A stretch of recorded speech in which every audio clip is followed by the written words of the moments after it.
Oh, si Gani. Mga kasama, nandito na si Gani. Uy, si Gani! Gani! Hindi na pa kami naghantay, si Gani.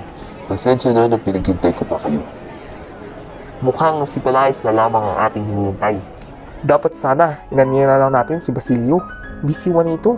Bagamat makakakuha tayo ng impormasyon ukol sa nawawalang bata at sa isang mongha. Ay, sangayon ako sa'yo, Tachi. Mga kasama, tayo nagsasaya ng oras. Ang hapag ay lumalamig. Kalimutan na natin si Juanito. Tayo magsikain na.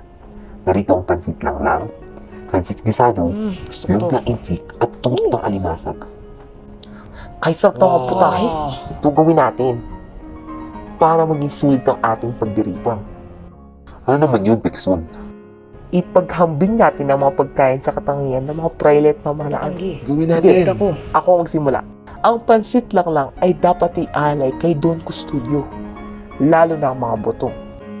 Para siyang gumawa ng paraan upang makagawa ng proyekto gamit ito. Habang kay Padre Irene ay lumpiang inchik. Hindi ba siya kumakain ng ilong na baboy?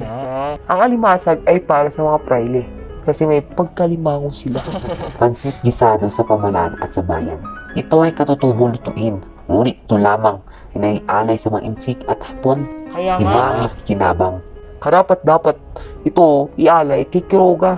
Oo, Kasi siya ay nasa ikaapat na may kapangyarihan sa Pilipinas. Magbigay ka nga ng talumpati, Tadio. Sige. Na dapat ay may karapatan. Para sa pangungopya, ang real na talumpati na yan ay galing sa ating guro. Hindi yan sa'yo. Hamubo ka na nga lang. Pekson, magbigay ka ng talumpati na. Talunin mo naman si Tadio yung kanyang gawa. Hindi dapat Sandali lang mga kasama.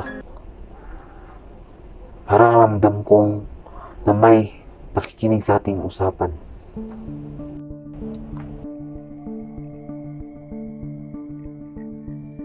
Hoy, yun. May nakikita ko Anino dun, oh.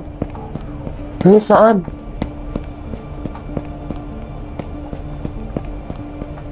Tingnan natin. Ang tao na yun tumatakbo, oh. Hindi ba? Halika sa'yo niya ako. Isip mo.